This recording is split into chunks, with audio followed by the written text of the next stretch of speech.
도스토예프스키의 카라마조프가의 형제들이라는 유명한 소설이 있는데요. 아버지의 편애 때문에 생기는 비극을 소재로 하고 있습니다. 아버지 표도르는 방탕하고 탐욕스러운 인물로 자신의 아들들에게 모두 다르게 행동합니다. 첫째 아들을 자기 경쟁자로 여기면서 그에게 애정도 주지 않고 방치하다가 마지막에는 아들이 사랑하는 애인까지 뺏으려고 해요. 그래서 첫째는 평생 왜 나를 사랑하지 않느냐면서 분노와 증오 속에 살아갑니다. 둘째 아들은 아주 냉철하고 지적인 인물인데 아버지는 그를 똑똑한 녀석, 이용 가능한 존재라고만 생각하고 애정을 전혀 안 줘요. 그래서 둘째는 얼음장 같은 냉랭한 마음 위에 분노와 혐오가 더해져서 점점 무너져 갑니다. 막내 아들은 가장 온화하고 착했는데 아버지는 유일하게 자신을 비난하지 않는 이 막내를 편애합니다. 그런데 아버지의 편애는 오히려 막내에게 무거운 짐을 지웠고 아버지의 죄악과 형들의 증오 사이에서 고통받습니다. 그런데 아버지에게는 하녀와의 사이에서 낳은 사생아가 하나 더 있었습니다. 그는 아들로 인정받지 못한 채 무시당하면서 하인으로 살아요. 평생 열등감, 증오, 인정욕구 속에 살다가 결국 아버지 살해의 핵심 인물이 됩니다.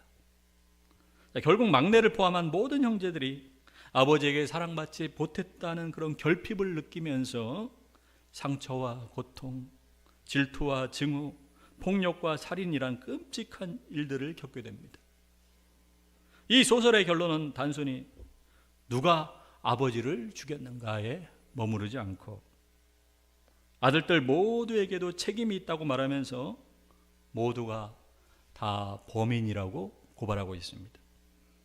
물론 아버지의 무책임한 편애와 방치가 원인이었지만 아들들 마음속에 있는 그 미움과 질투와 증오, 열등감과 욕망이 결국 범죄를 낳은 것이죠.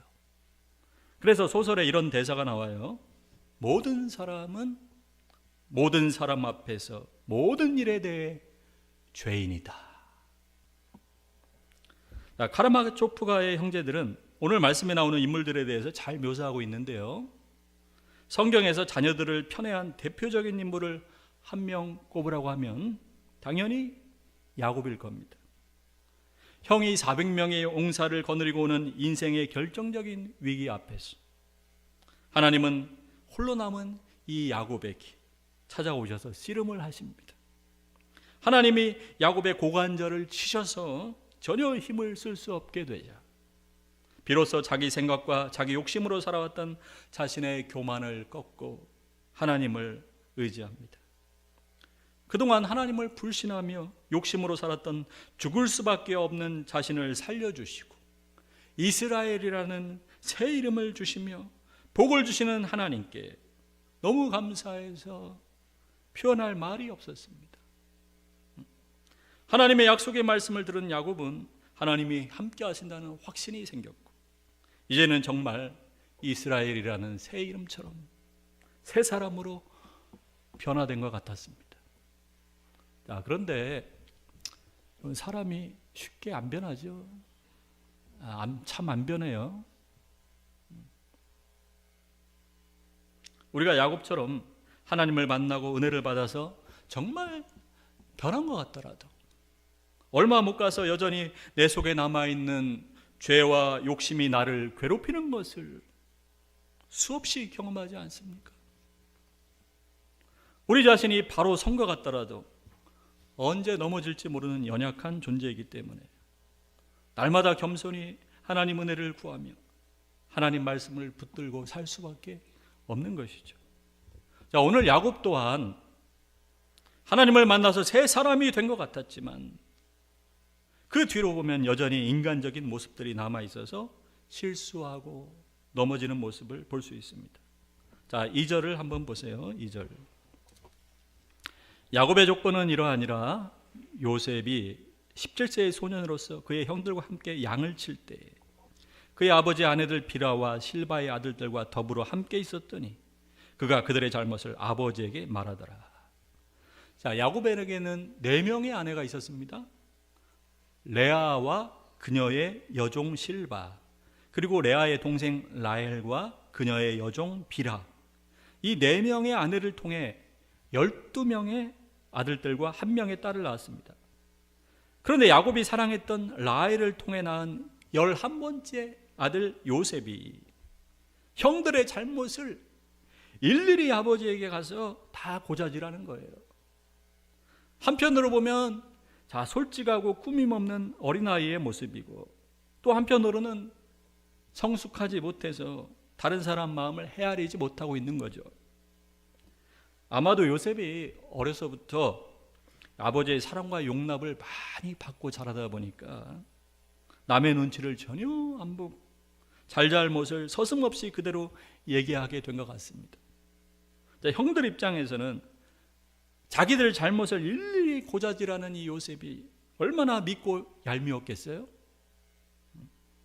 그런데 형들이 요셉을 더 미워했던 이유는 바로 아버지 야곱의 편애 때문이었습니다. 자, 3절.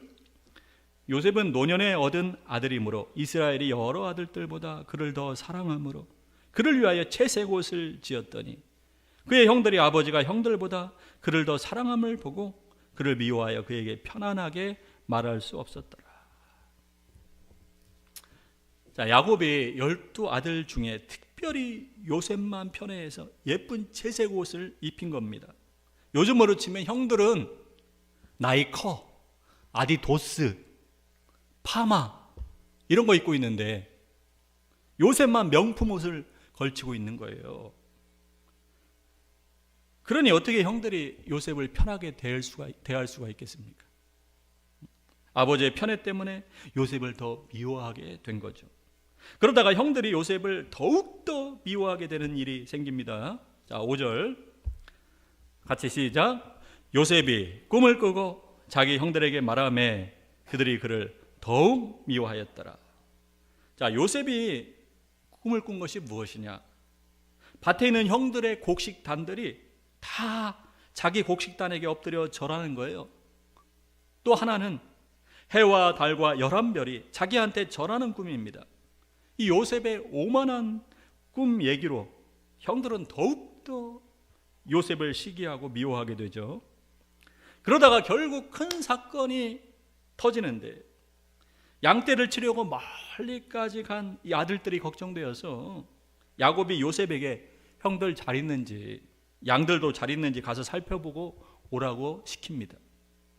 그런데 형들이 멀리서 다가오는 요셉을 알아보고는 음모를 꾸미는데 요셉을 구덩이에 던지고 아버지에게는 살아온 들짐승에게 잡혀 먹었다고 그렇게 거짓말하기로 음모를 꾸며요. 아무리 요셉이 미워도 그렇지 어떻게 자기 동생을 죽이려고까지 했을까요? 형들의 미움과 상처가 그만큼 컸기 때문입니다.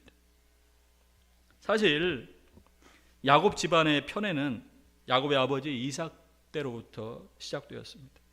이삭은 에서가 사냥해온 고기를 좋아했기 때문에 털이 많고 남자다운 이 형 에서를 더 좋아했어요.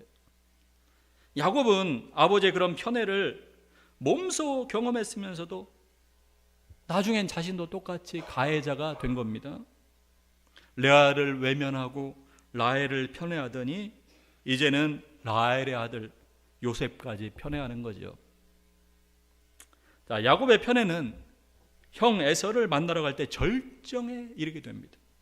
400명의 용사를 데리고 오는 그 형이 두려워서 가축들과 종들과 가족들을 여럿으로 나누고는 여종들과 그 자녀들은 맨 앞에 세우고 레아와 그 자녀들은 그 다음에 세우고 사랑하는 라헬과 요셉은 맨 뒤에 두는 겁니다.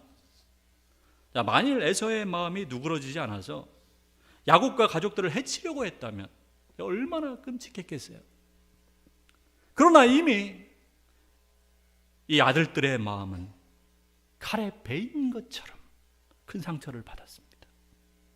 자신들을 총알바지로 여긴 아버지 때문에 받은 상처였죠. 야곱의 편애로 레아가 외롭고 슬픈 삶에 절규했듯이 그의 아들들도 편애로 신음했습니다. 지금도 수많은 자녀들이 부모의 편애로 상처와 고통을 당하며 삽니다. 어느 대학의 조사에 의하면 부모 중에 약 70%가 특정 자녀를 더 선호한다고 응답했어요. 일반적으로 나이가 더 어린 자녀를 선호하고 아들보다 딸을 더 선호하고 첫째 자녀, 특히 장녀에 대한 선호가 두드러졌다고 보고됐습니다. 사랑을 덜 받는 자녀는 소외감, 자존감 저하, 정서적 불안정 등 안 좋은 영향을 받기가 쉽습니다. 야곱의 아들들처럼 지금도 수많은 자녀들이 부모의 편애로 신음하고 있죠. 여러분도 예외는 아닐 겁니다. 왜 이렇게 편애하는 걸까요? 왜 이렇게 사랑하는 자식을 편애하는 걸까요? 여러 가지 원인이 있는데 그 자녀와 성격이 비슷해서 더 편안함을 느낄 수 있습니다. 말투나 가치관이나 감정 표현 방식이 비슷하면은 갈등이 적고 자연스레 그런 자녀에게 애정 표현도 더 많아지는 거죠. 또한 부모가 이루지 못한 꿈이나 기대를 특정한 자녀에게 투영해서 그럴 수 있습니다. 나처럼 살지 않았으면 좋겠다. 네가 내 꿈을 대신 이루어졌으면 좋겠다. 이런 마음 때문이죠. 또한 더 걱정되는 자녀에게 집중될 수 있습니다.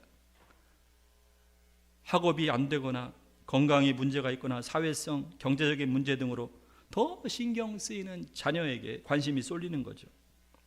또한 첫째에게 책임을 더 요구하거나 기대해서 그럴 수도 있고, 반대로 약한 막내를 더 보호해야겠다는 그런 마음 때문일 수도 있습니다. 또한 경제 문제, 부부 갈등, 우울, 불안 같은 상황에서는 부모가 감정 조절을 잘 못하게 돼서 상대적으로 다루기 쉬운 자녀에게 더 호의적으로 반응할 수도 있습니다. 또한 어렸을 때 아기가 많이 아팠거나 유독 부모에게 의지했던 아이들, 어렸을 때의 기억 때문에 더 편애하게 될 수도 있습니다. 반대로 어렸을 때 너무 힘들었던 자녀는 무의식적으로 거리감이 생길 수도 있겠죠. 자, 일부 가정에서는 아직도 남자나 여자의 특정 성별을 더 좋아하거나 아니면은 학업 경제적 기대 때문에 특정 자녀를 더 중시하기도 합니다. 중요한 점은 부모의 편애가 반드시 더 사랑해서만은 아니라는 거예요. 자녀들은 분명히 부모가 편애한다고 느끼는데 부모는 전혀 그렇지 않다고 생각하거나 자신도 모르게 무의식적으로 행동하는 경우도 많습니다. 대부분의 부모 역시 마음속에 꾹꾹 눌러왔던 상처와 아픔이 있는 거죠. 예전에 저희 아버지, 어머니, 할아버지, 할머니 시대는 얼마나 힘들고 어려웠습니까? 웬만한 것들은 힘들다고 말도 표현도 못하고 꾹꾹꾹 눌러오며 살았죠. 자, 그래서 자녀들은 부모의 그런 마음을 좀 더 헤아릴 수 있어야 됩니다. 자, 오늘 야곱 또한 아무 이유 없이 자녀를 편애하지는 않았겠죠. 자, 3절에는 이렇게 말씀하고 있어요. 자, 같이 시작. 요셉은 노년에 얻은 아들이므로 이스라엘이 여러 아들들보다 그를 더 사랑함으로 그를 위하여 채색옷을 지었더니. 자, 요셉은 노년에 얻은 아들이었기 때문에 그랬다고 말씀합니다. 다 그런 건 아니지만 주변에 보면 늦은 나이에 얻은 늦둥이들은 사랑을 많이 받고 자라서 버릇이 좀 없거나 독립심이 약한 경우를 많이 볼 수 있죠. 자, 성경 말씀을 통해 계산해 보면 야곱이 91세에 요셉을 낳았어요. 지금 요셉이 17살이니까 야곱은 106세예요. 106세. 그러니 이렇게 나이 많은 야곱이 늦둥이인 요셉을 얼마나 아끼고 사랑했습니까? 그런데 요셉은 그냥 늦둥이가 아니잖아요. 야곱에게는 아주 특별한 늦둥이입니다. 4명의 아내 중 야곱이 유일하게 사랑했던 아내 그 라헬의 자식이죠. 장인어른한테 속아서 20년 동안이나 잠도 제대로 못 자면서 고생하고 봉사하면서도 라헬을 사랑했기 때문에 그 수많은 년도를 하루같이 며칠같이 여기고 참았습니다. 그런데 10명의 아들이 생기는 동안 라헬에게는 자식 하나 없다가 하나님이 라헬에게 복을 주셔서 겨우 낳은 아들이 11번째 요셉과 12번째 베냐민입니다. 그런데 사랑하는 라헬이 막내 베냐민을 낳으면서 그만 난산으로 죽고 말아요. 그 뒤로 야곱은 라헬이 남겨놓은 요셉과 베냐민을 사랑하는데 그 중에 요셉을 가장 사랑한 거죠. 야곱에게 있어서 요셉은 사랑하는 라헬의 분신이었습니다. 이 세상에서 가장 사랑하는 존재인 거죠. 물론 그렇다고 해서 야곱의 편애가 정당화되는 건 아니죠. 그러나 이런 아버지의 마음을 조금이라도 헤아렸다면 아버지가 가장 사랑하는 그 요셉을 죽이려는 생각은 절대로 하지 않았을 겁니다. 그럼에도 불구하고 동생을 미워하고 시기하고 그렇게 죽이려고까지 한 것은 자신들 속에 있는 이기심과 욕심 때문이었습니다. 결코 아버지의 편애 때문이라고 핑계대면서 자신들의 죄를, 자신들의 욕심과 이기심과 삐뚤어진 심성을 정당화시킬 수 없는 거죠. 무엇보다 그들이 핑계댈 수 없는 이유는 야곱의 편애 뒤에는 자신들을 향한 야곱의 사랑 또한 분명히 있었다는 겁니다. 자, 그래서 13절 보세요.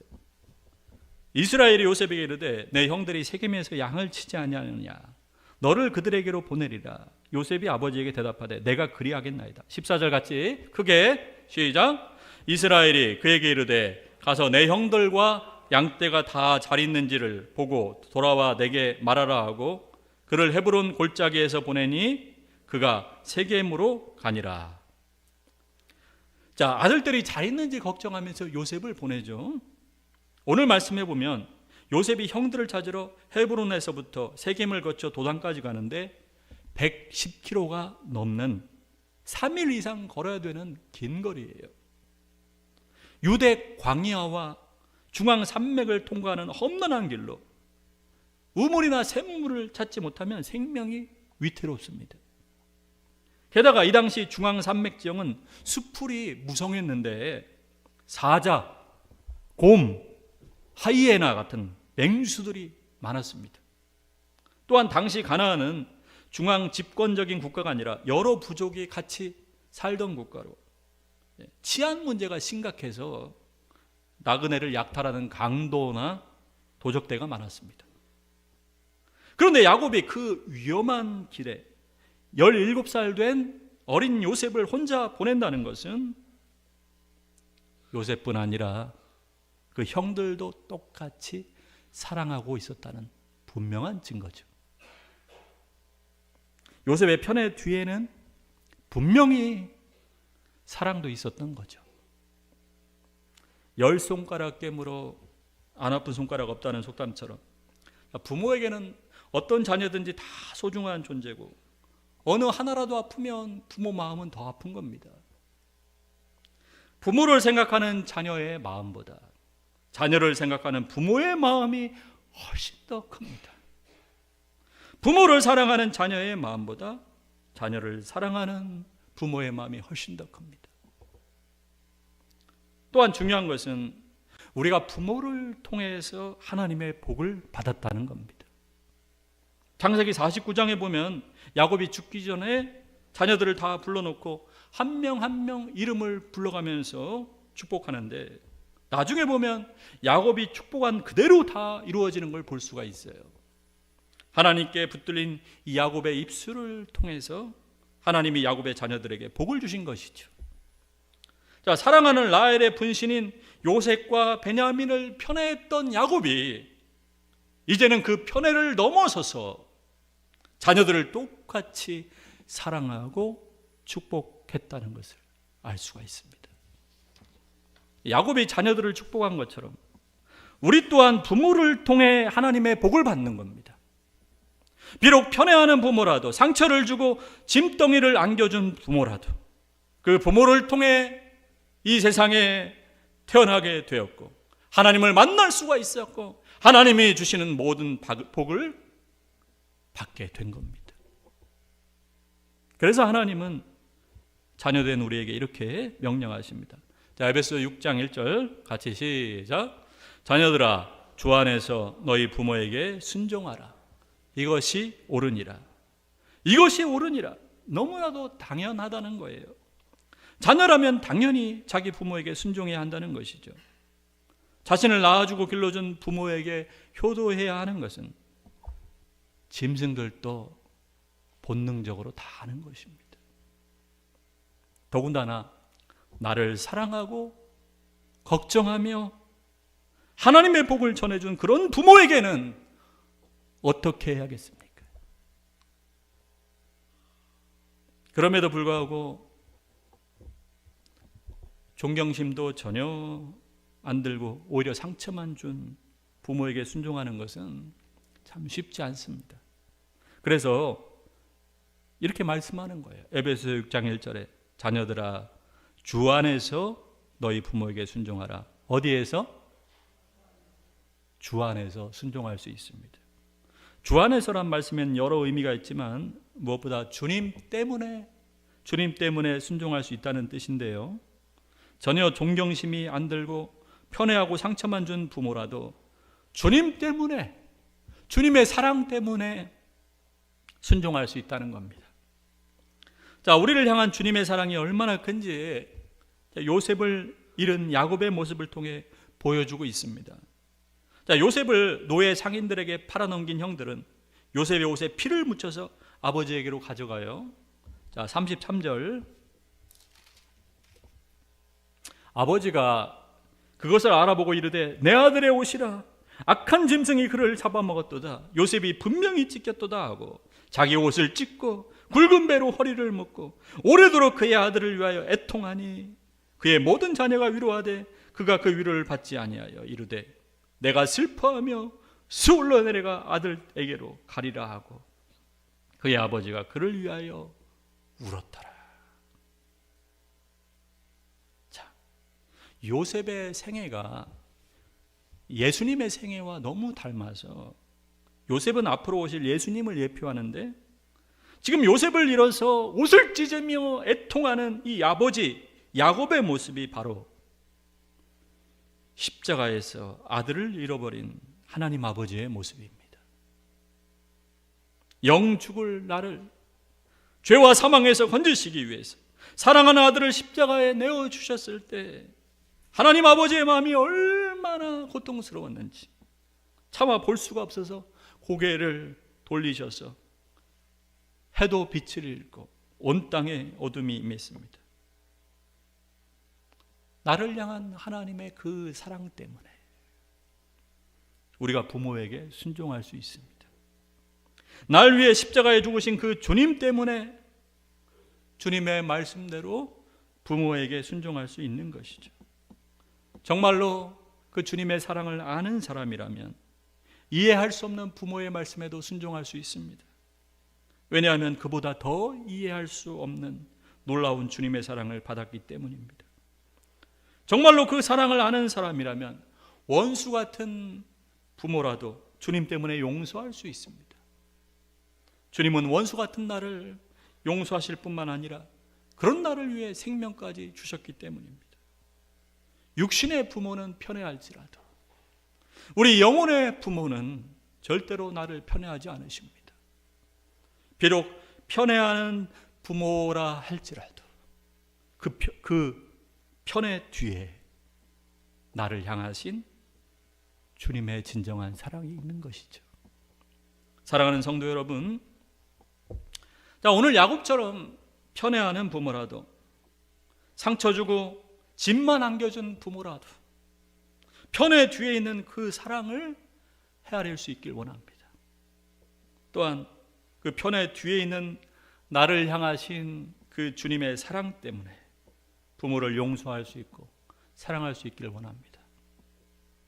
아직 부모님이 살아계시다면 나중에 후회하지 않도록 있을 때 잘하시기 바랍니다. 주 안에서 주님 때문에 부모에게 순종하십시오. 이미 부모님이 떠나가셨다면 부모님을 대신해서 그 사랑을 주변의 어른들과 이웃들에게 베푸십시오. 하나님께서 그것을 부모에게 한 것으로 받으십니다. 세상의 편애와 미움과 상처, 그 모든 것을 덮는 주님의 사랑으로 우리 심령에 채워져서 부모에게 순종하고 어른들을 공경하고 세상에 복이 되는 그런 행복한 성도 되시기를 간절히 축원합니다.